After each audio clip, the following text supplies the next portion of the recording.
Motovlog em Salvador, Bahia. Passando pela Fazenda Grande do Retiro.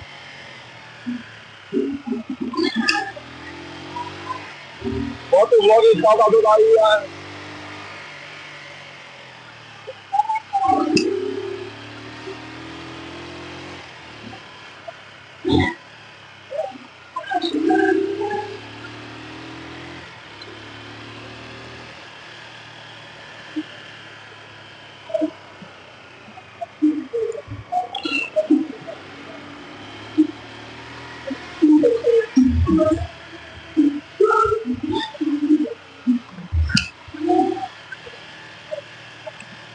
Descendo a ladeira do Candinho Fernandes.